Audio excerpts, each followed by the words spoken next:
धन्यवाद धन्यवाद प्रदीपजी तुम्ही. श्री दत्तात्रय अंबुलकर आजचे वक्ते यांची थोडक्यात ओळख करून देण्याचं काम मी करतोय.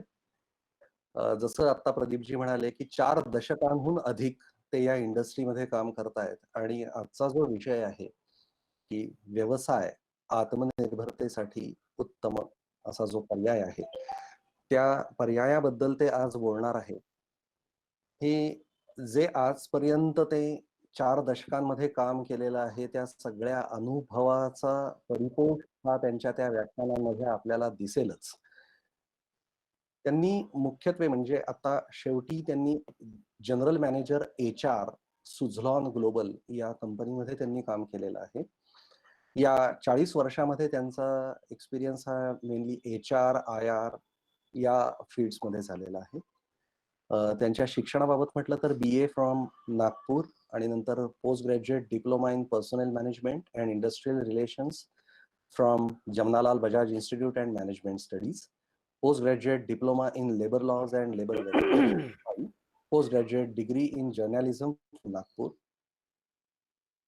Under environment management system, projects, corporate areas अशा विविध क्षेत्रामध्ये त्यांनी प्रचंड काम केलेलं आहे.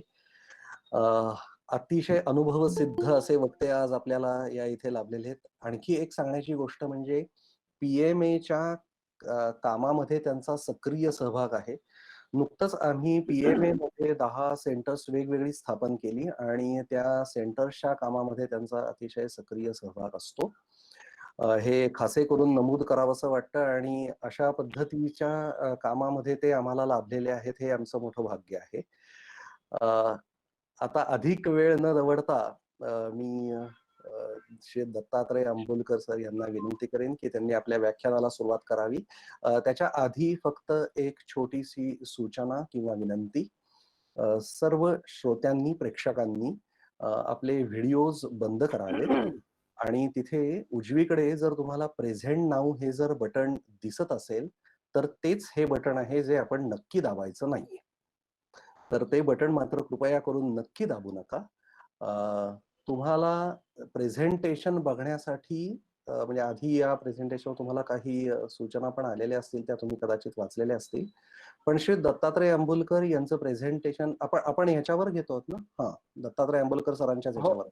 तर प्रेझेंटेशन कंसात दत्तात्रय अंबुलकर असं जिथे लिहिलेलं असेल तिथे क्लिक करून तिथे एक पिनचं चित्र दिसतं, त्याला क्लिक करा. म्हणजे ते पिन झाल्यानंतर तुम्हाला ते प्रेझेंटेशन सतत दिसत राहील. प्रेझेंटेशन जरी इंग्रजीमध्ये असेल तरी त्याचं सगळं विवेचन ते मराठीमध्येही करतील. त्यामुळे हा कार्यक्रम बहुंशी मराठीमध्ये आणि थोडाफार इंग्रजीमध्ये अशा पद्धतीने होईल. मी आता श्री दत्तात्रय अंबुलकर यांना विनंती करतो की त्यांनी व्याख्यानाला सुरुवात करावी. नमस्कार प्रदीपजी, प्रशांतजी, पुणे मॅनेजमेंटचे पदाधिकारी आणि उपस्थित सर्व पार्टिसिपंट्स. आजच्या सत्रात मला संधी दिली त्याबद्दल मी आपल्या सगळ्यांचा आभारी आहे. आणि प्रेझेंटेशनला मी सुरुवात करतो. प्रशांतजींनी सांगितलं त्याप्रमाणे माझं प्रेझेंटेशन इंग्रजीत राहील, परंतु त्याचा गोषवारा हा आपण मराठीत करू, चर्चा मराठीत करू. आणि हे साधारणतः 1 तासाचं सत्र असेल आणि सत्राच्या शेवटी आपण प्रश्नोत्तर घेऊया आणि त्यावेळी तुम्ही आपले प्रश्न अवश्य विचारा. त्याची चर्चा सुद्धा आपण मराठीत करू शकू. तर फ्रेंड्स, हे जे काही आत्मनिर्भर भारत अभियान सुरू आहे आणि त्याचा पार्श्वभूमी प्रदीपजींनी सांगितली, तर ही परिस्थिती अशी आहे सध्याची की आपल्याला आत्मनिर्भर होणं आवश्यक आहे. त्याच्यावर वेगवेगळ्या प्रकारचं विवेचन झालं, अधिक आवश्यकता नाही. तर त्या दृष्टीने जेव्हा आत्मनिर्भरतेचा आपण विचार करतो तर 2 स्वरूपात होऊ शकतो. एक तर म्हणजे राष्ट्रीय स्वरूपात, नंतर आर्थिक स्वरूपात असतात आणि स्वतःच्या वैयक्तिक व्यावसायिक स्वरूपात. तर या वैयक्तिक आत्मनिर्भरतेकरता व्यवसाय आणि उद्योजकता म्हणजे स्वतःचा छोटा मोठा व्यवसाय, तर याला एक पर्याय नाही असं माझं मत आहे. आणि जेव्हा आपण भारताला आत्मनिर्भर करायचा विचार करतो तेव्हा सर्वात प्रथम आणि प्रामुख्याने नाव आणि दर्शन घडतं ते स्वामी विवेकानंदांचं. एक तुलनावजा परिस्थिती बघा, योग कसा आहे की स्वामीजींनी सुद्धा 1938-39 मध्ये कलकत्त्याला जेव्हा मोठ्या प्रमाणावर प्लेग आला होता त्यावेळी सुद्धा त्यांनी जे काही त्या ठिकाणी सामाजिक आणि इनिशिएटिव्ह घेतले होते त्याचं स्वरूप पण असंच होतं जे आजच्या काळाशी मिळत आहे.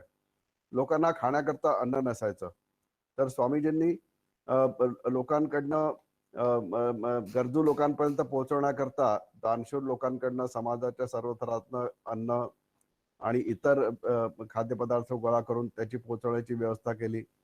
लोकांना आरोग्य सेवा मिळत नसत त्याच्याकरता त्यांनी व्यवस्था केली आणि एक आत्मनिर्भरतेची मोठी दिशा स्वामीजींनी त्या ठिकाणी घालून दिली.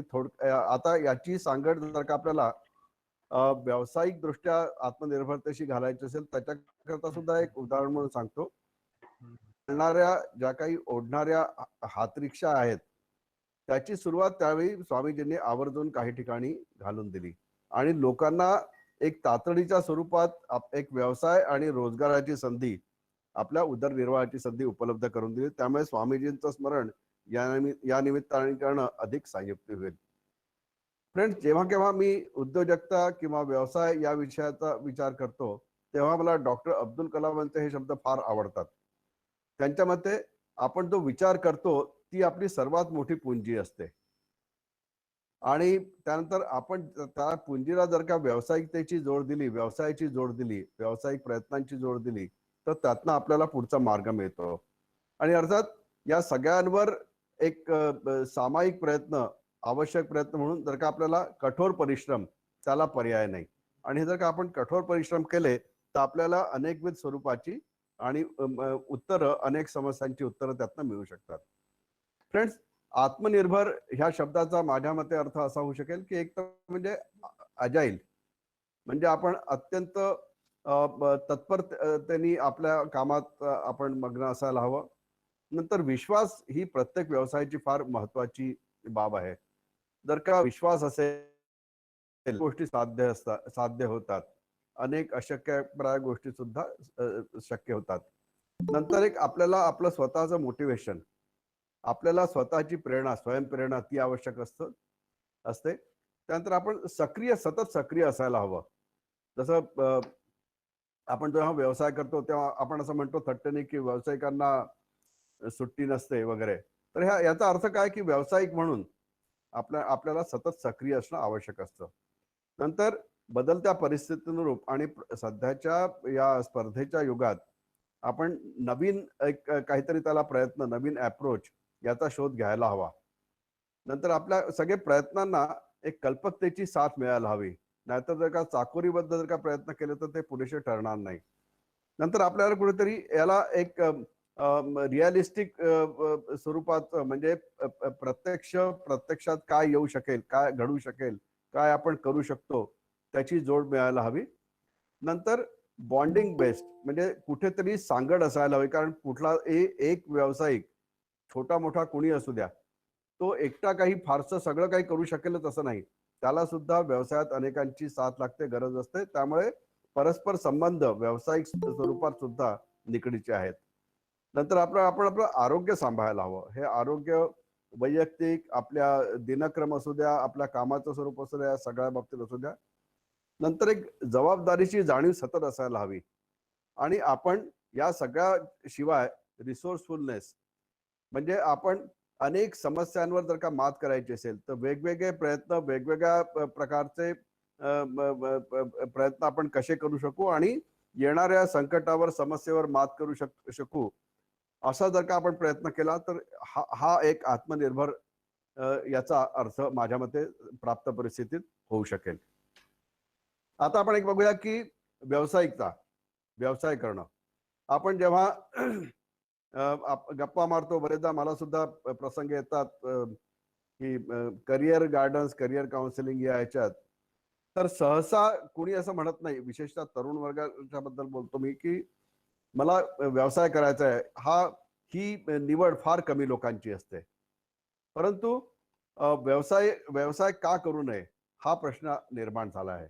आणि सध्याच्या परिस्थितीत केवळ आपण या प्रश्नाचं उत्तर देणंच पुरेसं नाही, तर त्या दृष्टीने त्याला प्रयत्नांची सुद्धा आपण जोड द्यायला हवी. त्यामुळे आपण अवश्य व्यवसायाचा मार्ग चोखाळायला हवा आणि त्या दृष्टीने वाटचाल करायला हवी. आता जेव्हा आपण वाटचाल करायची म्हणतो, व्यवसाय किंवा व्यावसायिकतेची निवड करायचं म्हणतो, त्या दृष्टीने आपल्याला एक पुढाकार आपण घ्यायला हवा. आणि जेव्हा आपण पुढाकार घेऊ तेव्हा एक लक्षात घ्या की आपली मानसिकता आणि आपली मनोवृत्ती दृष्टीने फार महत्वाच्या आहेत. ह्या गोष्टी जर का आपल्याला याबद्दल आपण जर का आपल्या स्वतःशी जर का खूणगाठ बाळगली तर आपल्याला व्यावसायिकता, उद्योजकता याचं महत्व कळेल. आणि आपल्याला एक व्यावसायिक मग तो छोटा मोठा कुणी असू द्या, त्याची भूमिका काय असते, त्यांनी काय करणं अपेक्षित आहे याच्याबद्दल सुद्धा निश्चितपणे मार्गदर्शन आपल्याला मिळू शकतं. आता वेगवेगळ्या आपण जेव्हा नोकरी करतो तेव्हा वेगवेगळ्या पदावर वेगवेगळ्या पात्रतेकरता काहीतरी पात्रता एक आवश्यक असते, क्वालिफिकेशन आपण ज्याला म्हणतो. त्यामुळे एक व्यवसाय सुरू करण्याकरता काय पात्रता असायला हवी, त्याचे औपचारिक काही अभ्यासक्रम पण सुरू झालेले आहे. परंतु जर का आपण व्यावसायिकाच्या मुख्य जर का आपण भूमिका बघितली तर त्या दृष्टीने आपल्याला काही गोष्टी आपल्याजवळ असणं आवश्यक असतं. आणि जेव्हा या गोष्टी आपल्याजवळ असतील, केवळ आपल्याजवळ बाळगून उपयोग नाही, तर त्याचं एक नियोजन, व्यवस्थापन करणं पण आवश्यक असतं. कारण एक लक्षात घ्या, व्यावसायिकता हे सुद्धा आज एक प्रोफेशन झालं आहे. आणि त्यामुळे इतर जसे प्रोफेशनल्स असतात तसं व्यवसाय करणारा व्यावसायिक ह्याचं सुद्धा आज ते एक प्रोफेशन म्हणून आपण त्याच्याकडे बघायला हवं. नंतर जेव्हा आपण त्याच्याकडे प्रोफेशन म्हणून बघू तेव्हा कुठेतरी त्याला आपल्याला एक नीट चाकोरीबद्ध स्वरूप देणं आवश्यक आहे, ज्याला आपण ऑर्गनायझेशन स्ट्रक्चर म्हणतो. आणि जेव्हा आपण हे स्वरूप देऊ त्याच्याकरता दोन गोष्टी एक संयुक्तपणे आवश्यक आहेत. ते म्हणजे स्किल म्हणजे आपलं कौशल्य आणि विल म्हणजे आपली मानसिक तयारी. या दोघांचंही समप्रमाण असणं अत्यंत गरजेचं आहे. कारण केवळ कौशल्य असून उपयोग नाही, जर का आपल्या कौशल्याला मानसिकतेची, आपल्या मनोवृत्तीची साथ नसेल तर ते पुरेसं ठरणार नाही. किंवा केवळ मानसिकता खूप आहे, मनोवृत्ती आहे, मनाच्या दृष्टीने तयार आहे, खूप उत्साह आहे, परंतु कौशल्य नाही, ते सुद्धा पुरेसं होणार नाही. त्यामुळे मित्रांनो, माझा सल्ला असा राहील की आपण जर का व्यवसाय करायचा असेल किंवा असलेल्या व्यवसायाला अधिक चांगलं स्वरूप द्यायचं असेल तर आपलं स्किल आणि विल याचं एक संगम आपण सतत आपल्याजवळ बाळगायला हवा. नंतर व्यवसायामध्ये तोचतोपणा जर का असेल तर त्याचे सुद्धा फायदे तोटे असतात आणि त्याला एक मर्यादित स्वरूप येऊ शकतं. त्यामुळे व्यवसायाला एक व्यापक स्वरूप देणं, ज्याला आपण बिझनेस एक्सपान्शन म्हणतो, व्यवसाय वाढवणं थोडक्यात सांगायचं म्हणजे हे सुद्धा अत्यंत गरजेचं असतं. आणि या गोष्टी जर का आपण घडवून आणल्या तर वाढत्या व्यवसायाद्वारे आपल्याला एक अधिकाधिक यशस्वी व्यावसायिक म्हणून अवश्य पुढे येता येईल. आता स्टार्टअप हा एक नवीन व्यवसायाचा प्रकार आहे आणि फार चांगलं यश आणि साध्य केलेलं आहे. माझ्या मते स्टार्टअपची पण व्याख्या आपण अशी करू शकतो की स्टार्टअप शुड बी स्ट्रॅटेजिक. त्याला काहीतरी धोरणात्मक स्वरूप असायला हवं. केवळ मी सध्या काहीतरी सीझन आहे म्हणून मी करतो, मग तो सीझनल बिझनेस होईल आणि मर्यादित काळाकरता व्यवसाय होईल. परंतु जर का खऱ्या अर्थाने स्टार्टअप या स्वरूपात जर का आपल्याला व्यवसाय करायचा असेल आणि यामध्ये खूप स्कोप आहे आणि आपल्या सगळ्यांना सांगायचं म्हणजे आणि सर्व क्षेत्रात आज स्टार्टअपची गरज आहे. त्यामुळे त्याला एक धोरणात्मक स्वरूप असायला हवं. त्याला तंत्रज्ञानाची एक अप्रतिम जोड असायला हवी. नंतर केवळ धोरण किंवा तंत्रज्ञानाचा उपयोग नाही, जर का त्याचा व्यवहारात उपयुक्तता सिद्ध केली नाही, ऍक्शनेबल पार्ट, तर ते पुरेसं ठरणार नाही. नंतर रॅशनल म्हणजे त्याला काहीतरी एक ठोस असं स्वरूप असायला हवं. केवळ विचार करणं किंवा विचार करूनच एक समाधान मानणं हे काही त्या ठिकाणी स्टार्टअप या उद्योग व्यवसायात पुरेसं ठरणार नाही. नंतर आपल्या या सगळ्या प्रयत्नांचा कुठेतरी बदल घडायला हवा आणि तो बदल लक्षणीय असायला हवा. स्टार्टअपचं एक वैशिष्ट्य म्हणजे ते एक आगळं वेगळं असायला, युनिकनेस.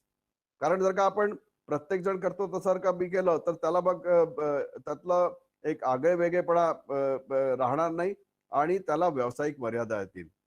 आणि शेवटचं आणि महत्वाचं म्हणजे स्टार्टअप हे प्रोएक्टिव्ह म्हणजे पुढे काय घडू शकतं नजीकच्या भविष्यातल्या एकूण व्यवसायाच्या गरजा लक्षात घेऊन त्यांना पूरक आपल्या व्यवसायाची बांधणी करणं म्हणजे यशस्वी स्टार्टअप. तर हा स्टार्टअप हा सुद्धा एक जो व्यवसायाचा मार्ग आहे हा सुद्धा आपल्याला सद्यस्थितीत फार उपयुक्त आणि मार्गदर्शक ठरू शकतो. आता जो प्रदीपजींनी सुरुवातीचा मुद्दा मांडला की व्यवसाय या विषयाकडे आपण करिअर म्हणून का बघू नये. हा एक चांगला करिअर ऑप्शन आहे आणि त्याच्याकरता आवश्यकता असते की आपण एक व्यावसायिक म्हणून प्रयत्न करणं आणि हा प्रयत्नांची सुरुवात करताना अगदी मुळातच आपण हा व्यवसाय का म्हणून करतो याचा प्रश्न आपण स्वतःलाच विचारला पाहिजे आणि शक्यतो त्याचं उत्तर सुद्धा आपण स्वतःच द्यायला पाहिजे. हे जर का घडलं ही प्रक्रिया तर पुढची आपला व्यावसायिक म्हणून प्रवास आपला निश्चितपणे सुकर आणि यशस्वी होईल.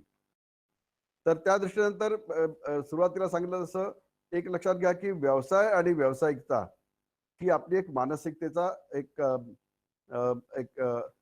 मुख्य घटक आहे.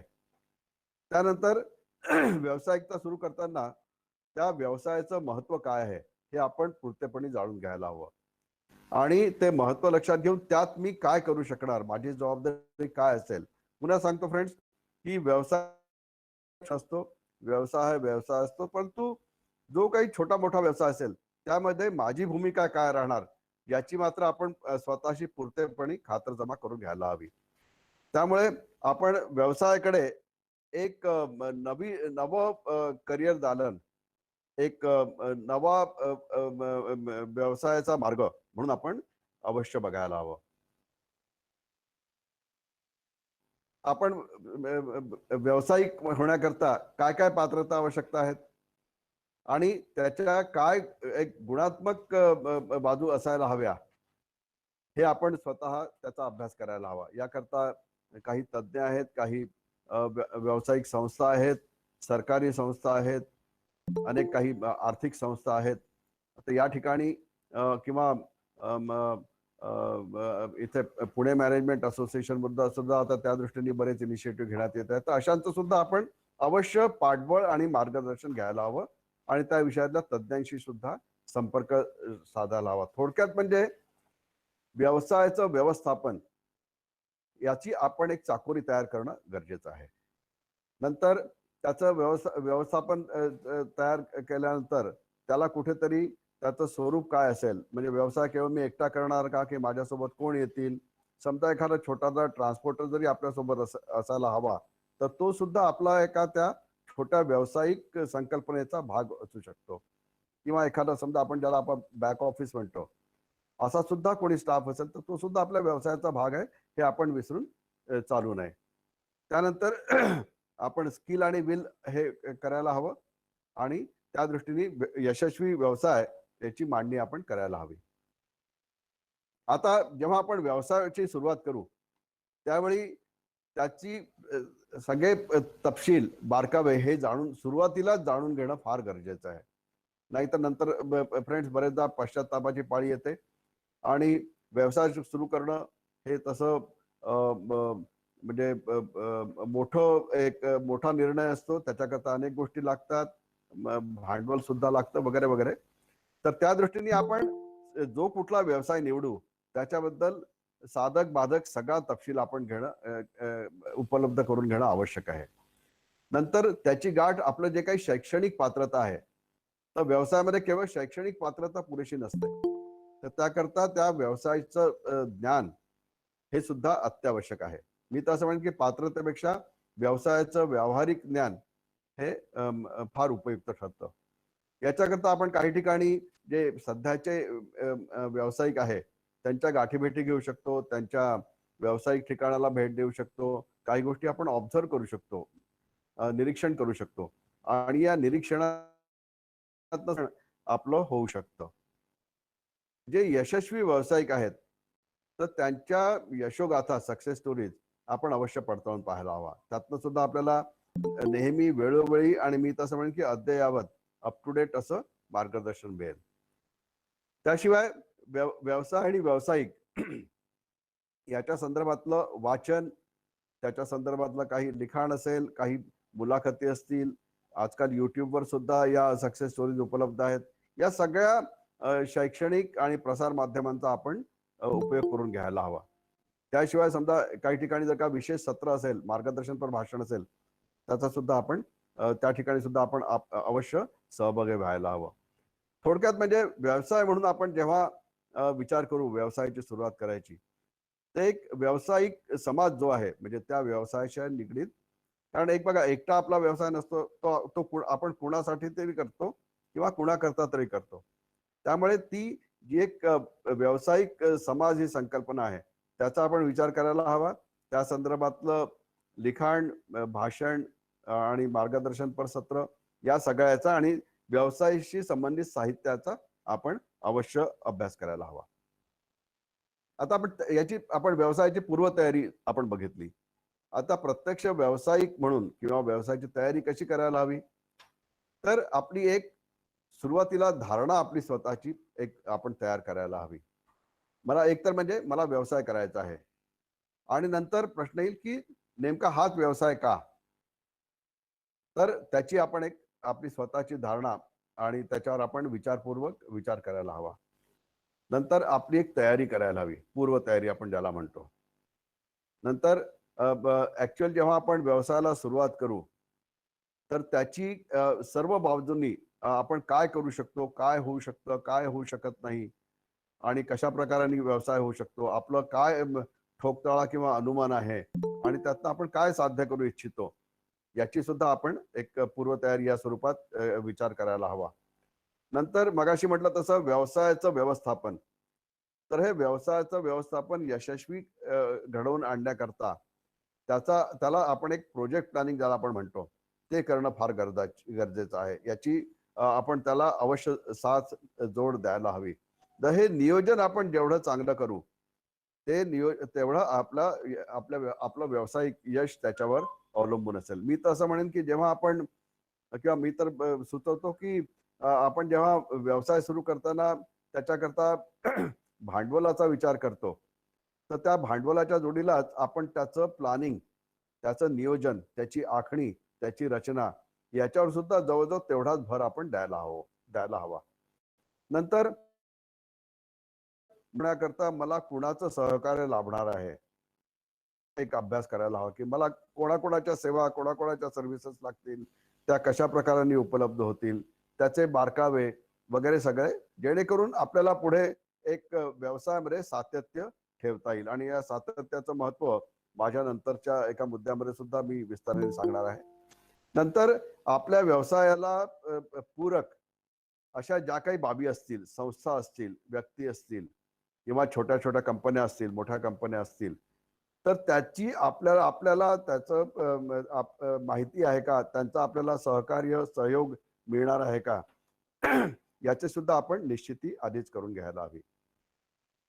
आणि शेवटचा आणि महत्वाचा मुद्दा म्हणजे जर का आपल्याला व्यावसायिक दृष्ट्या कुणाचं मार्गदर्शन हवं असेल, तर कोचिंग म्हणजे आपण कोचिंग क्लास समजतो, 10वी-12वीचा कोचिंग किंवा पुढे इंजिनिअरिंग वगैरेचं एंट्रन्स टेस्टचं कोचिंग वगैरे. परंतु एक लक्षात घ्या, व्यवसायाकरता सुद्धा कोचिंग आवश्यक असतं आणि त्याची आजकाल काही ठिकाणी व्यवस्था सुद्धा आहे औपचारिक स्वरूपात.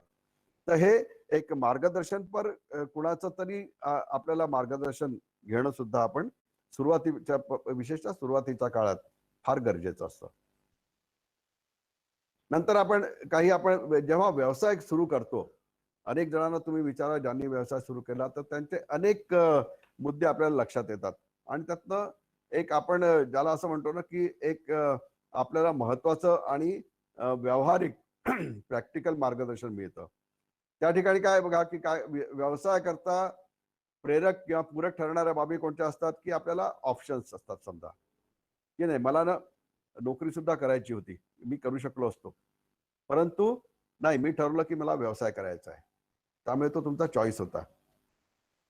या उलट काही जण असं म्हणतात की नाही, मला ना मी खूप प्रयत्न केला आणि मग कुठेतरी समजूया असं की मी एज बार झालो आणि मला नोकरी मिळेना आणि मग त्यामुळे मग सगळे म्हणाले की मग तू असं काही का करत नाही, त्यामुळे तो झाला त्यांचा वेगळा एक चॉईस झाला व्यवसायाचा. नंतर काही ठिकाणी कौटुंबिक स्वरूपात पिढ्यानपिढ्या पिढीजात स्वरूपात व्यवसाय असतो आणि नवीन पिढी सुद्धा त्याच व्यवसायात की त्याला पूरक व्यवसायात सामील होते. ही सुद्धा एक चांगली स्थिती आहे, हेल्दी स्थिती आहे. तर तो सुद्धा एक चॉईस असू शकतो. नंतर एक आर्थिक दृष्ट्या विचार करून सुरू केलेला व्यवसाय, की नाही कुठेतरी आमच्या घरी काही एक राशी उपलब्ध होती, काही अमाऊंट उपलब्ध होती आणि घरच्यांनी पण विचार केला की आता यातनं आपण कमीत कमी एकाने तरी व्यवसाय का करू नये. त्यामुळे तो त्यातला एक आर्थिक पैलू झाला व्यवसायाचा आणि म्हणून मग त्या कुटुंबातला घरातला कुणीतरी आणि त्याला इतर जण सहकार्य करतात आणि त्यातनं त्या आर्थिक बाबीवर त्याचा व्यवसाय तो सुरू करतो आणि यशस्वी पण होतो. नंतर एक सोशल थेअरी, की नाही आमच्या इथे ती अमुक गोष्ट फार आवश्यक होती. ही सांगता त्या विशेषतः भौगोलिक परिसरात म्हणा किंवा त्या एरियामध्ये आणि मला असं लक्षात आलं की नाही याची एजन्सी आमच्या एरियात नाही. मग आपण ती एजन्सी का घेऊ नये? त्यामुळे तुम्ही बघा छोटे-छोटे व्यावसायिक जे आहेत ते या स्वरूपातनं सुद्धा म्हणजे त्या भौगोलिक परिसराची निकड गरज ते लक्षात घेऊन आपला ते व्यवसाय सुरू करतात आणि यशस्वी होतात. नंतर ज्याला आपण म्हणतो की मानसिक दृष्ट्या नाही मला ना व्यवसायच करायचा होता, मला हा अनुभव घ्यायचा होता आणि या ठिकाणी दोन मुद्दे येऊ शकतात फ्रेंड्स, की एक तर म्हणजे सुरुवातीपासून व्यवसाय करणं किंवा काही वर्षाचा अनुभव घेऊन ज्याला आपण मिड करिअर ऑप्शन म्हणतो, व्यवसायामध्ये शिफ्ट होणं. या दोन्ही सुद्धा एक स्वागतार्ह बाबी आहेत. पण कुठेतरी मग त्याची ती एक मानसिकता तयार होते आणि त्याला मानसिक दृष्ट्या असं वाटतं की नाही आता इनफ इज इनफ, आता पुरे झाली नोकरी चाकरी, आता पुरे माझा मी आता छोटा का होईना व्यवसाय करतो आणि यातनं सुद्धा अनेक आपल्याला यशोगाथा आपल्या अवतीभोवती सुद्धा दिसतात. त्याचा पण आपण विचार करायला हवा. आणि नंतर बरेचदा आपल्याला इतरांचा आपण यशस्वी व्यवसाय पाहतो आणि त्यातनं आपल्याला प्रेरणा मिळते, की अरे नाही त्यांनी ना इतके वर्ष झाले, सुरुवातीला 3 वर्ष जरा कठीण गेले, पण नंतर मात्र त्याला यश मिळत गेलं आणि तो आता एक यशस्वी व्यावसायिक म्हणून उभा आहे. तर अशा सुद्धा अशी उदाहरणं आपल्या अवतीभोवती असतात आणि त्यातनं सुद्धा आपल्याला व्यवसाय करण्याची व्यावसायिक प्रेरणा मिळत जाते. आता हा विशिष्ट व्यवसायाचं आपण जेव्हा निवड करतो, त्याच्याकरता काही ज्या गोष्टी आहेत त्याचा पुन्हा आपण स्वतःच पडताळा घेणं आवश्यक आहे, की आपल्याला एक त्याच्याकरता आपण विशिष्ट स्वरूपाने विचार केला आहे की नाही, की त्यातनं नेमक्या संधी काय आहेत, काय होऊ शकणार आहे. नंतर आपण त्यावर पुरेसा विचार केला आहे की नाही. कारण जेव्हा आपण व्यावसायिक म्हणून पदार्पण करतो तेव्हा या प्रश्नांची उत्तरं मगाशी सांगितल्याप्रमाणे आपण स्वतःच शोधणं गरजेचं आहे. मग त्याच्याकरता आपण केवळ भावनेच्या आहारी गेलो की काहीतरी व्यवहार्य विचार केला, की अनेकांनी हा व्यवसाय सुरू केला, मग मी पण तो करावा का? किंवा अनेकांचं त्या थोडंसं मग मन असं तयार होतं की मी पण हेच करतो, मी पण तीच एजन्सी घेतो, मी पण अमुक त्याच्या त्याच्या 2 टॅक्सी आहे तर मी एक तरी टॅक्सी हे करतो वगैरे वगैरे. त्यामुळे या ठिकाणी तो भावना ही तुमच्या विचारावर प्रभावी ठरते. परंतु त्याला प्रत्येक विचार प्रत्यक्ष परिस्थितीत येणं गरजेचं आहे. नंतर आपण याच्यावर कॉन्शियस म्हणजे सर्वार्थाने सर्व बाजूनी विचार केला आहे की नाही, पुरतेपणे विचार केला आहे की नाही. आणि हा सगळा विचार आणि मानसिकता आणि वैचारिक चाकोरी याचा मुद्दा झाला. परंतु हे एवढं काही पुरेसं नाही. हा विचार करणं तर गरजेचं आहेच. परंतु त्या ठिकाणी माझी स्वतःची इन्व्हॉल्वमेंट, मी किती त्यात प्रयत्न करणार आहे, किती वेळ देणार आहे, किती प्रसंगी श्रम घेणार आहे, किती प्रसंगी मी त्यामध्ये काम करणार आहे, याचा सुद्धा पडताळा घेणं फार आवश्यक आहे, अगदी सुरुवातीच्या स्तरावर. नंतर या व्यवसायामध्ये माझं काय गुंतवणूक राहणार आहे स्टेक होल्डर म्हणून. माझी आर्थिक गुंतवणूक राहणार आहे, माझा वेळ द्यावा लागणार आहे, प्रसंगी मला परिश्रम करावा लागणार आहे. याची आपण जर का खातरजमा केली तर पुढे अनेक गोष्टी सुकर आणि यशस्वी होऊ शकतात. एक आणखी सांगतो की मी एरवी पण माझ्या करिअर गायडन्समध्ये मुलांना आणि त्यांच्या पालकांना सांगत असतो की जेव्हा तुम्ही तुमच्या मुलाचा किंवा मुलांना सांगतो तुम्ही स्वतःचा करिअरचा विचार करता, तेव्हा कुठेतरी एक ऑल्टरनेटिव्ह ठेवून अवश्य त्याच्यावर विचार करा. आणि जर का आपण एक ऑल्टरनेटिव्ह एक पर्याय ठेवला, किमान एक पर्याय, तर आपल्याला पुढे आयुष्यात नैराश्य येत नाही. आपल्याजवळ पर्याय उपलब्ध असतो आणि आपल्या जीवनाला चांगली दशा मिळू शकते. एक थोडक्यात उदाहरण देतो की पुष्कळांची चार्टर्ड अकाउंटंट बनण्याची इच्छा असते. त्यांचे खूप प्रयत्न, धडपड पण असतात. आणि मी बघितलं की अक्षरशः तासनतास ते अभ्यास करून, कोचिंग, गाईडन्स सगळं करून ते, पण अनेक जण त्यात यशस्वी होतातच असं नाही. परंतु मित्रांनो, एक लक्षात घ्या की चार्टर्ड अकाउंटंट होणं हे खूप चांगलं ध्येय आहे आणि ते आपण अवश्य करायला हवं. परंतु काही ना काही कारणाने समजा जर का चार्टर्ड अकाउंटंट होता न आलं, तर जीवनातलं आपण सर्व काही गमावलं असं कृपया समजू नका. आणि त्यावेळी मग अनेकांना सांगतो ते स्पेसिफिक, सर माझे अटेम्प्ट झाले वगैरे वगैरे. मी त्यांना म्हणतो असं करा की मग त्यात तुम्ही कमीत कमी टॅक्सेशन पार्ट शिकले असाल, तर मग तुम्ही केवळ टॅक्सेशन या विषयावर का नाही काम करत. आणि त्या विषयावर सुद्धा फ्रेंड्स मी तुम्हाला सांगतो की पूर्णपणे चार्टर्ड अकाउंटंट न होताना आपण आणि यशस्वी टॅक्सेशन कन्सल्टंट झालेली अनेक उदाहरणं मला मला ठाऊक आहेत. तर त्यामुळे व्यवसायामध्ये सुद्धा कुठेतरी एक वन ऑल्टरनेटिव्ह हा आपण जर का ठेवला आपल्या जवळ, तर त्याचा फायदा होऊ शकतो. आणि नंतर पर्सन आणि प्रोसेस, आपण म्हणजे पर्सन म्हणजे आपण स्वतः किंवा आपल्या जवळचे जे काही साथी असतील ते व्यवसायाच्या सुरुवातीला, आणि त्याची जी काही व्यावसायिक प्रक्रिया आहे याचं एक कॉम्बिनेशन होणं फार गरजेचं आहे. आणि ते कशा प्रकारे किती प्रमाणात होतं यावर सुद्धा आपला व्यवसाय अवलंबून असतो. आता पीटर ड्रकर हे विख्यात व्यवस्थापन तज्ञ आपल्याला माहित आहे. एक बिझनेस व्यवसाय याच्याकरता काही मार्गदर्शक मुद्दे जे सुचवले आहेत ते तशा तसे मी लिहिलेले आहेत. एक त्यांचं म्हणणं होतं की यशस्वी व्यवसाय होण्याकरता एक मार्केटिंगचं पाठबळ असायला हवं. नंतर इनोव्हेशन, एक संशोधक, आगळे वेगळेपणा, मी स्टार्टअपच्या संदर्भात पण सांगितलं हाच मुद्दा. तर काहीतरी आपल्या व्यवसायामध्ये एक कल्पकता, आगळे वेगळेपणा हे असायला हवं. नंतर पीटर ड्रकरचा शब्द आहे की ह्युमन ऑर्गनायझेशन. ह्युमन ऑर्गनायझेशन म्हणजे काय खूप मोठी संस्था आपल्याला एकदम उभारायची अशी नाहीये. परंतु समजा काही मर्यादित स्वरूपात जरी आपल्याकडे माणसं असतील, तर त्याचं एक बांधणी कशी करायची ही मात्र फार महत्वाची बाब आहे. नंतर फायनान्शियल रिसोर्सेस, आपल्याला आर्थिक पाठबळ, गुंतवणूक कशी राहील, कशा प्रकारची राहील, किती टप्प्यात राहील याचा आपण बारकावा घ्यायला हवा. नंतर फिजिकल रिसोर्सेस, फिजिकल रिसोर्स म्हणजे प्रत्यक्ष काम करणारे. प्रॉडक्टिव्हिटी, उत्पादकता, या प्रॉडक्टिव्हिटीमध्ये ज्या आपल्या व्यवसायाची जी काही प्रोसेस असेल मग ती एजन्सी असू द्या, कलेक्शन असू द्या, एखादं आपण छोटेखानी व्यवसाय असू द्या, त्या सगळ्याची आपण उत्पादकता मात्र आपण अवश्य पडताळून घ्यायला हवी. नंतर सोशल रिस्पॉन्सिबिलिटी, या सगळ्याच्यात मी सामाजिक संदर्भात काय करू शकतो याचा आपण विचार करायला हवा. आणि प्रॉफिट मेकिंग, पीटर ड्रुकरनी कुठलाही संकोच न करता सांगितलं की आपल्या व्यवसायामध्ये एक कुठेतरी फायदेशीर तत्व हे असायला हवं. तर हे जे मुद्दे आहेत ते आपण अवश्य विचार करा, ज्यांना विशेषतः नव्याने व्यवसाय सुरू करायचा आहे किंवा आपला व्यवसायाचा विस्तार करायचा आहे. आता व्यावसायिक म्हणून आपले काय विचार आणि कशा प्रकारे आपण कार्यवाही करू शकतो. एक तर म्हणजे आपण आपल्या व्यवसायाची सुरुवात करताना वेगवेगळ्या पैलूचं एकत्रीकरण करायला हवं. त्याच्यावर एकत्रितपणे विचार करायला हवा, सांगोपांग विचार करायला हवा. नंतर आपला स्वतःचा आत्मविश्वास असणं फार गरजेचं आहे. आपला जर का आत्मविश्वास नसेल तर मगाच्या ज्या मी वेगवेगळ्या थेअरीज सांगितल्या, असं पुढे म्हणून चालणार नाही फ्रेंड्स. आणि कृपया करू नका की नाही माझी तर इच्छा नव्हती या व्यवसायात यायची, पण मला अमक्यानी सांगितलं, मला तमक्याचं म्हणणं पटलं वगैरे वगैरे.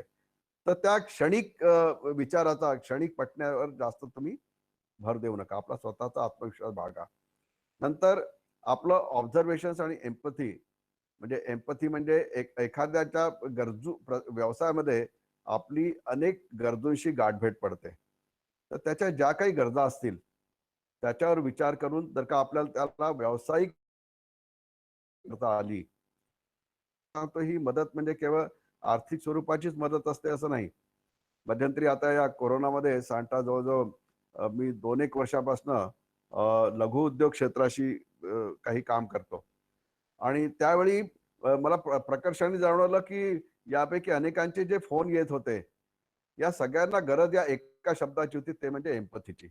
कारण प्रत्येकाला माहित होतं की काय होऊ शकतं.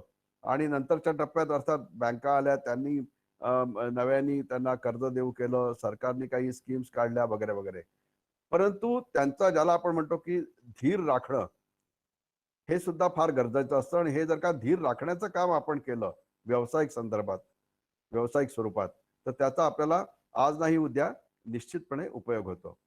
नंतर आपलं व्यावसायिक उद्दिष्ट असणं आवश्यक आहे आणि त्या दृष्टीने आपण आपलं प्रयत्न आणि मार्गक्रमण करणं गरजेचं आहे.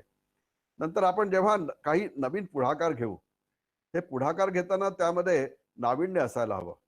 कारण चाकोरी पद्धतीने जर का व्यवसाय करत राहिलो वर्षानुवर्ष, तर कदाचित कुठेतरी एक त्याला ना वेळेची मर्यादा येते. आणि त्यामुळे जर का कालमानाची मर्यादा जर का आपण ती पाळली नाही, तर ज्याला आपण अनेक गोष्टी आउटडेटेड होतात, कालबाह्य ठरू शकतात. मग त्या गोष्टींमध्ये आपली मशिनरी येऊ शकते, आपली प्रक्रिया येऊ शकते, प्रसंगी आपलं कौशल्य सुद्धा येऊ शकतं. त्यामुळे आपल्या कौशल्याला अत्याधुनिक बनवणं हे सुद्धा गरजेचं असतं. नंतर एक आपली रिस्क टेकिंग एबिलिटी, म्हणजे आपण रिस्क घेऊ शकतो, जोखीम किती घेऊ शकतो, याच्या ही सुद्धा आपण स्वतःची पडताळणी करून आपण आपली खातर जमा करून घ्यायला हवी. आणि त्यानंतर एक लक्षात घ्या की त्याच वेळी कुठलाही व्यवसाय हा काही जोखीम मुक्त नसतो संपूर्णपणे. कुणी जर का असं म्हटलं की मला शून्य जोखीमवाला व्यवसाय सांगा, तर कदाचित उत्तर कोणाजवळ नसेल. त्यामुळे ही जोखीम लक्षात घेऊन आपल्या जोखीम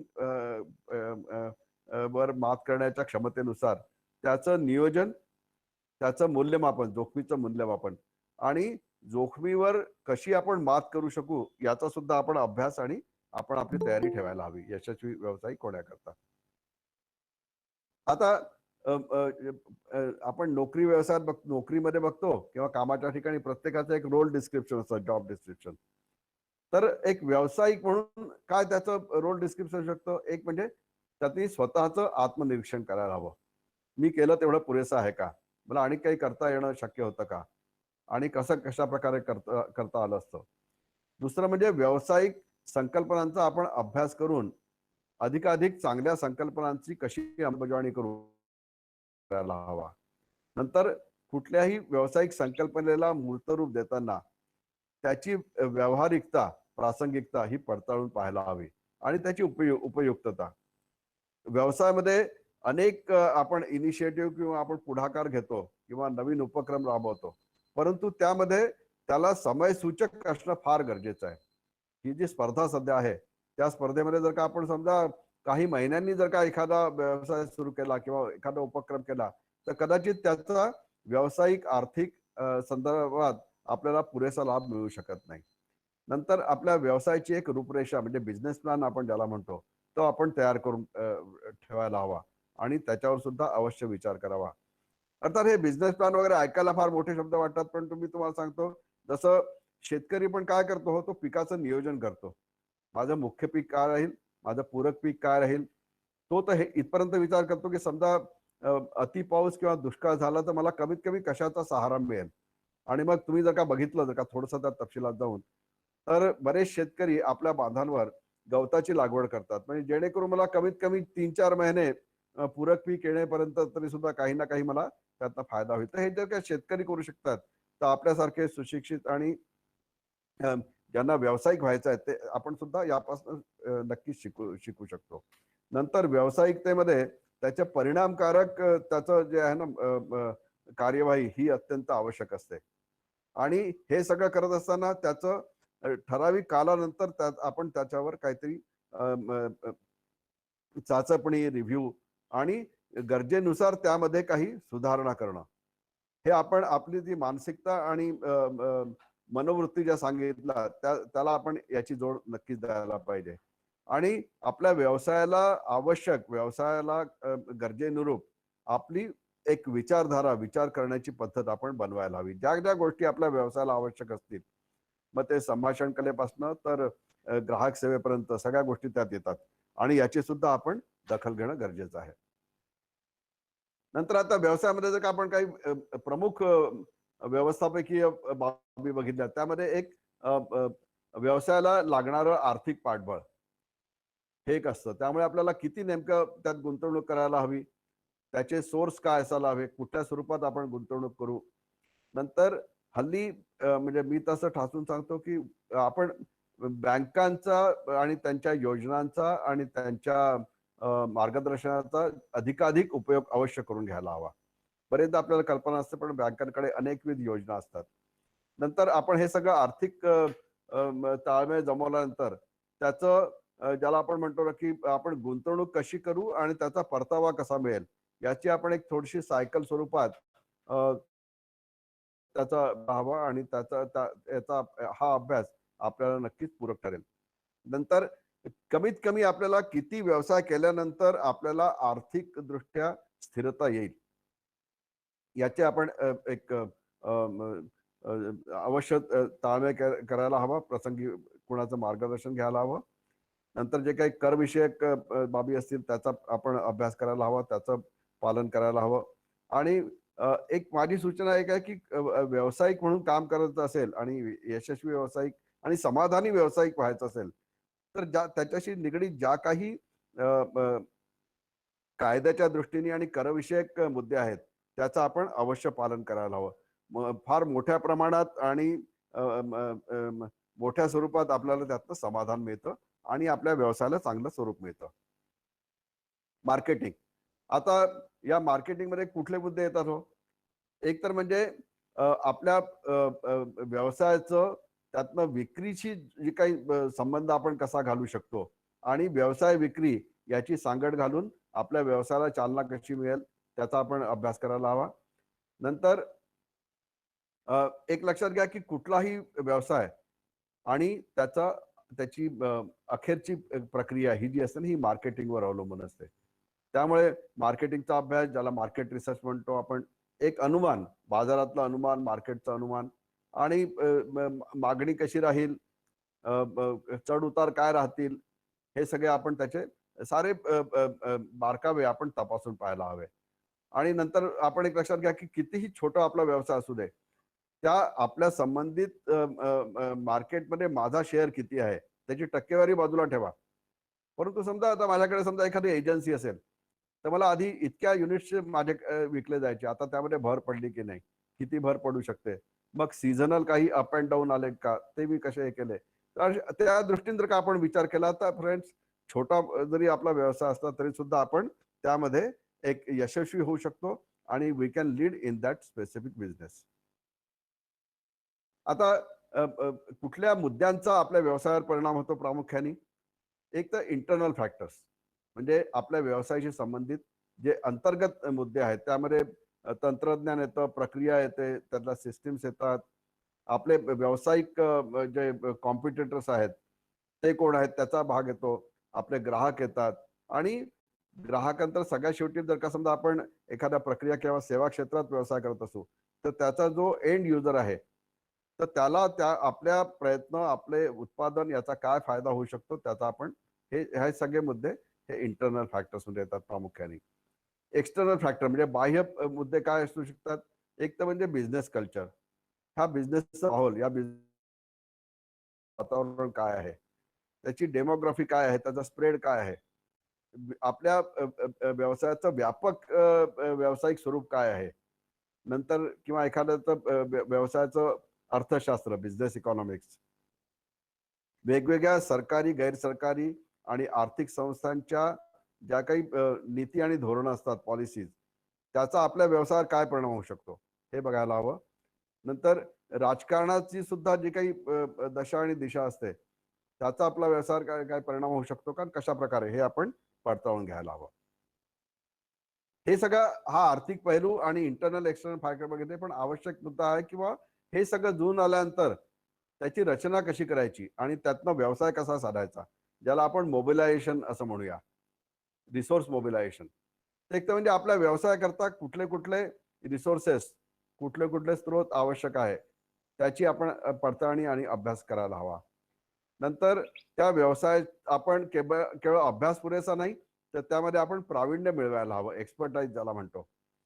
नंतर आपल्या रिसोर्सेसचं काय स्वरूप आहे, किती रिसोर्सेस असायला हवे आणि किती अवेलेबल आहेत, जेणेकरून तुम्हाला स्वतःलाच कल्पना येईल की आपण आणि एवढे स्त्रोत जे आहेत आणि एवढे रिसोर्सेस मिळवायला हवे. मग ते कॅपिटल आणि इक्विपमेंट असू द्या, ते मग प्रोसेस असू द्या, मार्केटिंग नेटवर्क असू द्या, कुठल्याही स्वरूपात. नंतर ही गॅप आपण जी आहे रिसोर्सेस उपलब्ध आणि आवश्यक ही पडताळून पाहणं आवश्यक आहे. ही जर का आपण गॅप त्याची तफावत जर का भरून काढली आपल्या प्रयत्नांनी, आपल्या व्यावसायिक धोरणांनी, तर आपण अधिक रिसोर्सेसचा अधिकाधिक उपयोग करू शकू. आणि हे करण्याकरता आपल्याला कुठेतरी एक जसं मुलांना शाळेचं जसं अकॅडमिक स्कोअर कार्ड असतं ना, तसं एक आपण छोटेखानी उद्योगाकरता सुद्धा स्वतःचं एक बिझनेस स्कोअर कार्ड तयार करणं आवश्यक आहे. आणि या स्कोअर कार्डचा आपण सांगता 6 महिने अभ्यास करा, वर्षांनी एकदा अभ्यास करा, जेणेकरून तुम्हाला कळू दे की अरे मागच्या वर्षीपेक्षा मी काही अधिक साधलं, गाठलं की नाही. साधलं असेल तर किती साधलं, साधलं नसेल तर किती साधलं, माझं नुकसान किती झालं, त्याची कारण काय, ते कसं अवॉइड करता आलं असतं, कसं ते टाळता आलं असतं वगैरे. तर कुठेतरी स्वतःचा एक बिझनेस स्कोअर कार्ड जर का आपण व्यावसायिक म्हणून तयार केलं तर त्याचा फायदा आपल्याला नक्कीच होईल. आता ह्या सगळ्या पार्श्वभूमीवर जर का यशस्वी उद्योजक होण्याकरता काय करणं आवश्यक आहे, काही प्रमुख मुद्दे असे सांगता येईल किंवा आपल्याला आपल्या व्यवसायाबद्दल आदर आणि अभिमान या दोन्ही गोष्टी आवश्यक आहेत. पुन्हा सांगतो की व्यवसाय छोटा मोठा नसतो, आपण कशा प्रकारे करतो आणि किती यशस्वी प्रमाणात करतो याच्यावर त्याचं मूल्यमापन आणि छोटे मोठेपणा असतो. नंतर असायला हवं, नंतर स्वतः प्रसंगी हँड्स ऑन ज्याला म्हणणं, स्वतःच्या हाताने काम करणं, या पर्याय नाही पाहत व्यवसायामध्ये.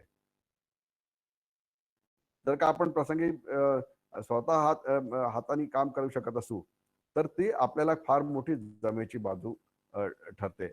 आणि हे करताना, या गोष्टी घडवून आणताना आपलं जे मानसिक विचार आहे, आपले ज्या काही भावनिक पैलू आहेत, हातातलं जे काही कौशल्य आहे, या सगळ्यांचं आपण सांगड आपल्या व्यवसाय करता जर का केली तर आपल्याला एक दीर्घ स्वरूपी यशस्वी आपण साधू शकतो.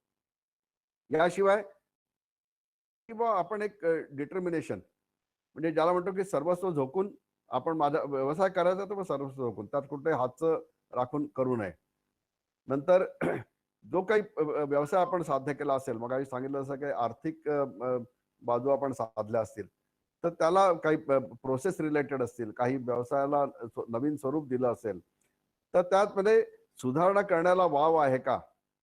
हा प्रश्न आपण स्वतःला विचारला पाहिजे. आणि ही जर का सुधारणा करण्याची जर का आपण प्रक्रिया सुरू ठेवली, तर आपल्याला एक आणखीन यशस्वी उद्योजक म्हणून आपण समोर येऊ शकतो. नंतर व्यवसायामध्ये चढ उतार होतात, कमी जास्त होतं, अनेक आस्पेक्ट असतात. आता गेले 6 महिन्याचा कोरोनाचा पिरियड तर अनेक व्यावसायिकांना म्हणजे दीर्घकालीन स्मरणात राहील. तर अशा वेळी कुठेतरी आपण त्याला एक बॅलन्सिंग ऍक्ट ज्याला म्हणतो, संतुलन साधणं. अँड संतुलन, सर्वस्वी संतुलन आपण साधायला हवं. मग ते एक मानसिक संतुलन असू द्या, आर्थिक संतुलन असू द्या, व्यावसायिक व्यवस्थापन पर परस्पर संबंध सुद्धा. म्हणजे असं करू नका की त्यांनी मला यावेळी मदत केली नाही म्हणून यानंतर मी त्याच्याशी संबंध ठेवणार नाही. हे ह्या ज्या बाबी आहेत त्या आपण कटाक्षाने टाळायला हव्या आणि त्याचे एक संतुलित आपला व्यवहार, व्यावसायिक व्यवहार असायला हवे. आणि हे संतुलन साधल्यानंतर सुद्धा आपला प्रयत्न काय असायला हवा, की मी सर्वोत्तम कसं करू शकेल. मी उत्तम व्यवसाय केलाय, पण मी सर्वोत्तम व्यवसाय कसा करू शकेल. आता फ्रेंड्स, या शेवटच्या टप्प्यात काही मुद्दे मी तुम्हाला सांगतो, की काही शक्यता ज्या आहेत ना, व्यवसायात यशस्वी होणं किंवा अयशस्वी होणं, या दृष्टीने ज्या काही शक्यता असतात किंवा काही शक्यता किंवा तशी परिस्थिती येऊ शकते, त्या अशा असतात की तुमची पर्सनल कमिटमेंट जर का ती पुरेशी असेल, तर तुमचं व्यवसायाचं भविष्य उत्तम आहे. पण जर का ती स्वतःचं तुमचं जर का पर्सनल कमिटमेंट पुरेशी नसेल, तुम्ही जर का स्वतःला त्यात गुंतवून घेत नसाल, वेळ देत नसाल, प्रयत्न करत नसाल, तर मग ती त्या दृष्टीने आपण यशस्वी ठरू शकणार नाही. नंतर एक अल्पकालीन कुठेतरी आपण भूमिका घेणं, व्यावसायिक भूमिका घेणं, धोरण ठरवणं, निर्णय घेणं, हे सुद्धा व्यवसायाला पूरक नसतं. त्या बेसिसवर दीर्घकालीन विचार करून, पण काही वर्षांचा विचार करून यातनं काय होऊ शकतं त्याचा अवश्य विचार करा. नंतर आपलं ॲटिट्यूड आणि अप्रोच, माझी मानसिकता आणि माझं वागणं हे कसं आहे. जर का माझी मानसिकता सकारात्मक असेल, परस्पर पूरक असेल, सहकार्याची असेल आणि माझं त्याप्रमाणे जर का वागणूक असेल, तर मला व्यवसायात मी निश्चितपणे यशस्वी होईल. नंतर जर का माझ्याजवळ एक व्यवसायाचं प्रारूप स्वरूप नसेल आणि कशा पद्धतीने हा व्यवसाय पुढे न्यायचा आहे, जर का पुरेशी माहिती नसेल, त्याच्याजवळ माझी पुरेशी तयारी नसेल, तरी सुद्धा या ठिकाणी आपल्याला व्यवसाय यशस्वी होईलच याची खात्री नाही. नंतर या सगळ्या व्यवसायामध्ये बघा, की मगाशी मी मार्केटिंगचा उल्लेख केला. मार्केटिंग करता आवश्यक असतं, यशस्वी मार्केटिंग करता कम्युनिकेशन. व्यवसाय कुठलाही असू द्या, परंतु जर का एक प्रभावी संवाद क्षमता जर का आपल्याजवळ नसेल, हल्ली संवाद क्षमता ही फार महत्वाची बाब आहे आणि ती आपल्या व्यवसायाला वेगवेगळ्या संदर्भात, वेगवेगळ्या स्वरूपात पूरक असते. आणि सगळ्यात महत्वाचं आणि शेवटचं आणि महत्वाचं म्हणजे आपल्या व्यवसायामध्ये आपलं किती मन गुंतलेलं आहे, आपल्याला किती त्यामध्ये इंटरेस्ट आहे, आपल्याला किती रुची आहे आणि आपला उत्साह किती आहे. केवळ रुची असणं, इंटरेस्ट असणं पुरेसं नाही. त्याला उत्साहाची जर का आपण जोड दिली, तर आपण निश्चितपणे यशस्वी होऊ शकू. काही इतर मुद्दे आहेत, की आपल्या स्वतःची जबाबदारी आपण बाळगली पाहिजे आणि व्यवसायामध्ये रिस्पॉन्सिव्हनेस म्हणजे परस्पर जो आपण म्हणतो ना, की प्रतिसाद देणं हे फार गरजेचं असतं. त्याकरता कुठेही आळस करून चालत नाही. नंतर एक आपल्याला व्यवसायाच्या संदर्भात एक मॅच्युरिटी लेव्हल, मानसिक स्थिरता. मगाशी मी सांगितलं, की किती आपण जर का बिझनेस केला तर आपल्याला स्थिरता येऊ शकेल. ही स्थिरता जशी मॉनिटरी असते, तशी मानसिक मॅच्युरिटी सुद्धा गरजेची असते. कारण आपल्याला निर्णय घ्यावे लागतात, अंमलबजावणी करावी लागते आणि अनेक पैलू त्या बिझनेसशी संबंधित असतात. तर नंतर महत्वाचं म्हणजे एक आपला जो काही व्यवहार आहे, हा एक कटसीसह म्हणजे परस्पर आदर, परस्पर प्रेम, व्यावसायिक प्रेम आणि परस्पर सद्भाव, सहकार्य याच्यावर आधारित असायला हवा. नंतर व्यवसायात महत्वाचं म्हणजे वेळेत आपले निर्णय आपण घ्यायला हवे आणि त्याचं अनुकरण करायला हवं.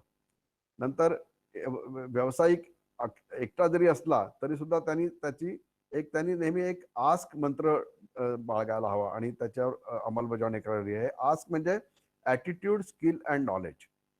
हे जर का आपण स्वतःचं जर का त्या व्यवसायाला पूरक असं ठेवून त्यानुसार काम केलं तर आपण निश्चितपणे यशस्वी होऊ शकतो.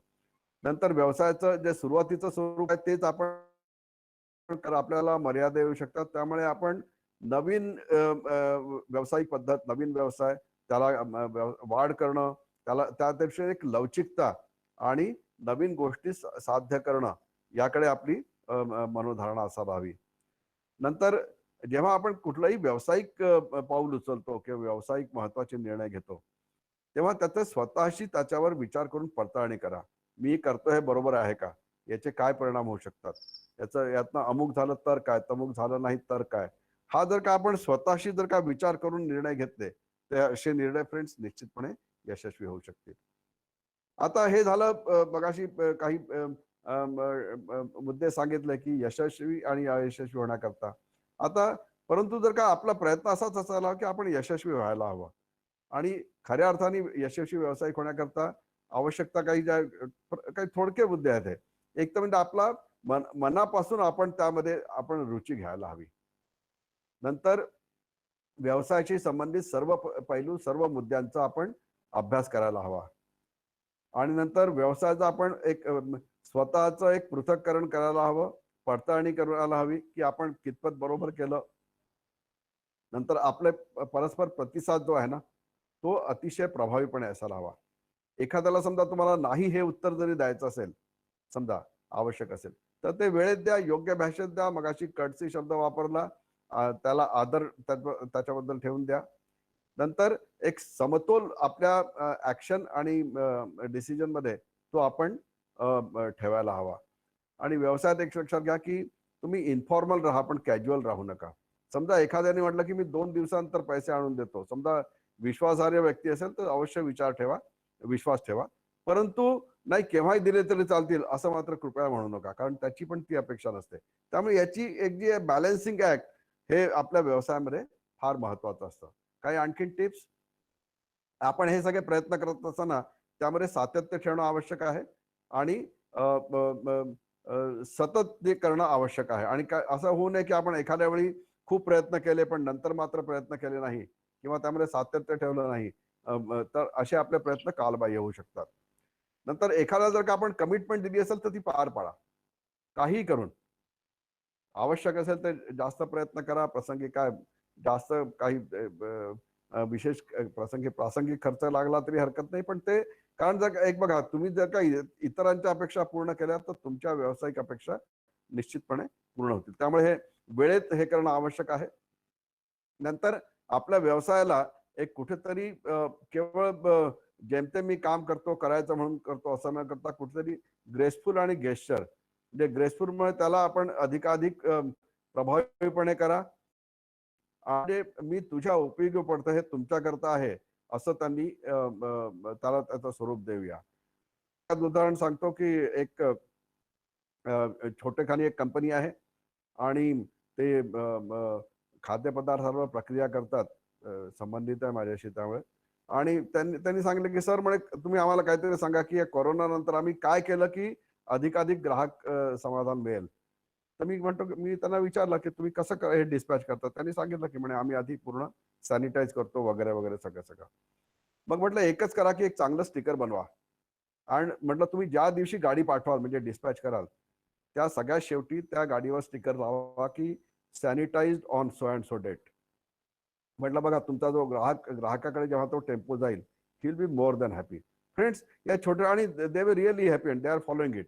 या छोट्या छोट्या गोष्टी सुद्धा फार मोठ्या स्वरूपात परिणाम साधक होतात. नंतर आपल्या व्यवसायामध्ये इतरांचं मार्गदर्शन घ्या, इतरांच्या सजेशन्स घ्या, सूचना घ्या आणि त्यातनं सुद्धा अनेक मुद्द्यांची सोडवणूक आपली होऊ शकेल. आणि हे सगळं करताना आपली जबाबदारी ही कधीही विसरू नका. त्यामुळे हे करणं फार महत्वाचं आहे. हे काही मुद्दे मला असं वाटलं की आजच्या या सत्रामध्ये आणि विशेषतः जेव्हा आपण आत्मनिर्भर भारत या संकल्पनेवर विचार करतो आणि या आत्मनिर्भरतेला व्यावसायिकता आणि व्यवसाय व्यवस्थापन आणि व्यावसायिक मानसिकता याची जोड देण्याचं म्हणतो. या निमित्ताने जर का या मुद्द्यांवर आपण विचार केला तर त्याचा फायदा आपल्याला सर्वांना होईल, दूरगामी स्वरूपात होईल आणि एक व्यावसायिक वातावरण आणि यशस्वी व्यावसायिक निर्माण होण्याच्या दृष्टीने याचा फायदा होऊ शकेल. आजच्या सत्रात आपण सर्वजण सहभागी झालात, आपले मनापासून आभार. आणि काही प्रश्न असतील तर आपण त्याच्याकरता काही वेळ देऊया. धन्यवाद. धन्यवाद आंबोलकर सर. आपण अगदी काही मोजके प्रश्न घेऊ शकतो.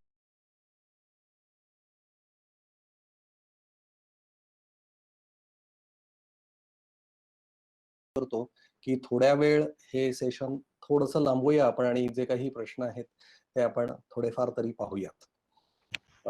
सेशन खूपच सुंदर झालं. म्हणजे आत्मनिर्भरता, म्हणजे जसं गीतेच्या 6व्या अध्यायात उद्धरेद आत्मना आत्मानम असं म्हणतात.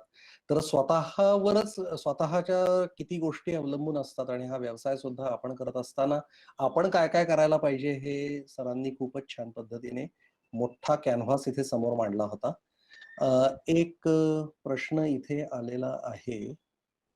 एक सेकंद. विभाकर रामतीर्थकर यांच्याकडनं, sir how far do you think decision making assertiveness emotionless quality for a successful emotionless. Interesting आहे. आपण याची थोडीशी फोड करूया की प्रत्येकाच्यात कुठेतरी भावनेची जोड असते पहा आपल्या व्यवसायामध्ये. आणि त्यामुळे आणि विशेषतः जेव्हा मी व्यवसाय म्हणतो तेव्हा मी छोटेखानी स्वरूपातले व्यवसाय हे माझ्यासमोर चित्र आहे. तर यामध्ये भावनेची जोड फार असते आणि त्याचे जे डिसिजन्स असतात तर हे त्या भावनेवर प्रामुख्याने असतात. आणि तुम्ही जर का टिपिकल काही छोट्या छोट्या व्यापाऱ्यांचे परस्पर संवाद ऐकले तो भरोसे पे सब चलता है. म्हणजे फोनवर सुद्धा आजही काही लाखांचे व्यवहार म्हणजे NEFT न करता होणाऱ्या घटना सुद्धा आपण आपसात बघतो. तर हे सगळे विशेषतः जेव्हा छोटेखानी व्यावसायिक आणि व्यवसाय असतात त्या दृष्टीने हे आवश्यक असतं. साधारणतः आपण मध्यम स्वरूपाचे जरी आज व्यावसायिक बघितले तर त्यांना सुद्धा एक भावनिकता ही आवश्यक असते. मी एक थोडक्यात उदाहरण सांगतो सर की जुलैच्या मध्यातली गोष्ट आहे. एका ठिकाणी मी थोडंसं काम केलं होतं MSC मध्ये. तर त्यांचा मला फोन आला की सर मैं आज प्लांट जा रहा हूँ. त्यांचं इथे आउटस्कटला पुण्याच्या बाहेर पौड रोडवर छोटंसं युनिट आहे. आणि म्हणे सर पण मला एक असं वाटतं की मैं खाली हात कैसे जाऊ. म्हणे आता मी 2.5 महिन्यानंतर तिथे म्हणे त्यांचे 2 वॉचमन आणि एक गार्डनर एवढेच लोक शिल्लक होते. पण त्याला वाटलं की मैं खाली हात कैसे जाऊ. त्यांनी त्यांचे पगार वगैरे तर ट्रान्सफर केले होते पण त्या दिवशी जाता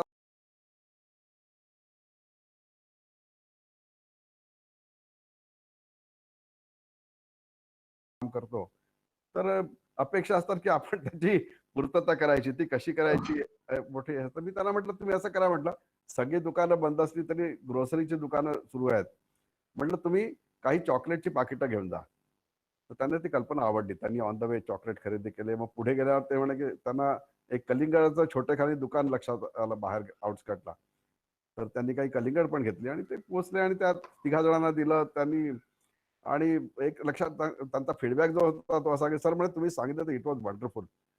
आणि म्हणे माझ्या त्या लोकांनी सांगितलं की सर म्हणे आम्ही म्हणजे 2.5 महिन्यानंतर आम्ही एखादं फळ आज पाहतोय. तर फळप्राप्ती कशा स्वरूपात होईल व्यवसायात ही सांगता येत नाही.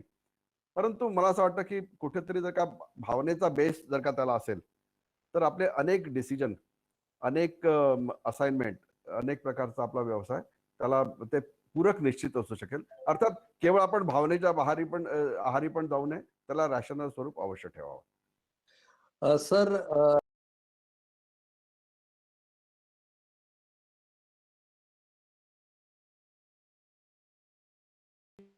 मानस उद्योजकाची आहे का? येते का? करावी का?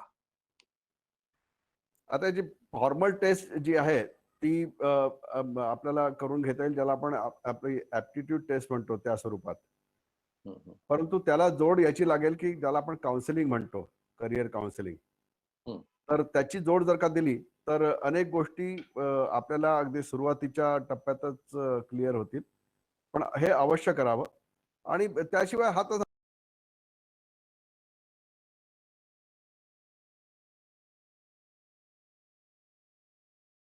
फीडबॅक सेशन जर का घेतलं थोडंसं, तर ते सुद्धा उपयुक्त ठरू शकते. पण एक औपचारिक जर का आपल्याला पडताळणी करायची असेल तर अशी टेस्ट अवश्य करून घ्यावी.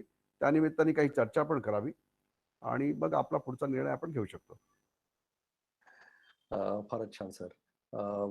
आपल्याकडे आणखीही 1-2 प्रश्न आहेत, पण मला असं वाटतं की आता वेळेच्या अभावामुळे आपल्याला ते सगळे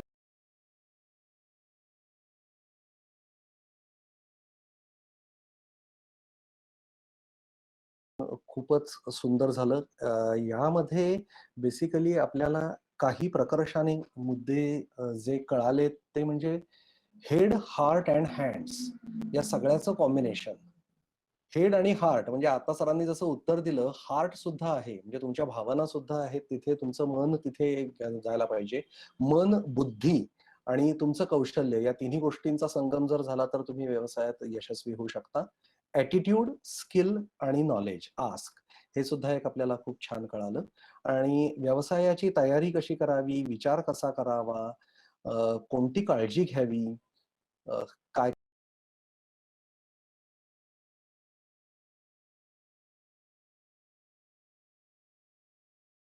बऱ्याच सगळ्यांना लोकांना या माहितीचा निश्चित उपयोग होईल आणि यातून अनेक उद्योजक निर्माण होतील किंवा जे उद्योजक आधी आहेत, तर त्यांनाही या माहितीचा खूप उपयोग होईल. मी श्री दत्तात्रय अंबुलकर यांचे आभार मानतो. इथे अत्यंत मौल्यवान असे विचार त्यांनी प्रकट केल्याबद्दल. आणि वक्ता वक्ताची नव्हे श्रोते विण, त्यामुळे हे जे सगळे श्रोते आहेत यांचे मी मनापासून आभार मानतो. मी सर्व श्रोत्यांना विनंती अशी करेन, की अशा प्रकारची चांगली सेशन्स जर आपल्याला अटेंड करायची असतील आणि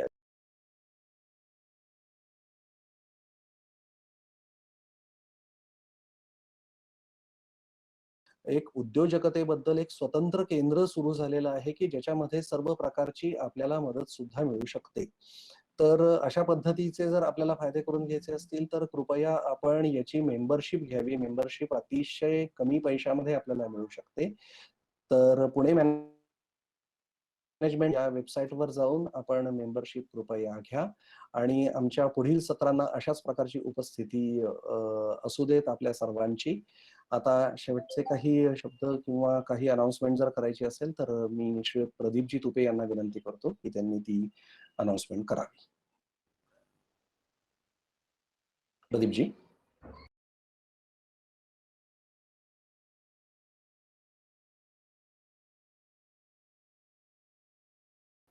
मला असं वाटतं काहीतरी तांत्रिक अडचण दिसतेय. असो, कृपया आमच्या पुढील कार्यक्रमांकडे लक्ष ठेवा आणि अशीच उपस्थिती जरूर लावा. धन्यवाद सर्वांचे. आपली Thank रजा. you. Thank you, Prashant ji. Thank you, Ambulkar sir. Thank you. Thank you, PMA. Thank you. Thank you. धन्यवाद सर. थँक्यू. अंबुलकरजी चांगलं झालं प्रेझेंटेशन. अरे thank you Saheb. Thank you. Thanks a lot. आप आय वॉज स्केअर्ड.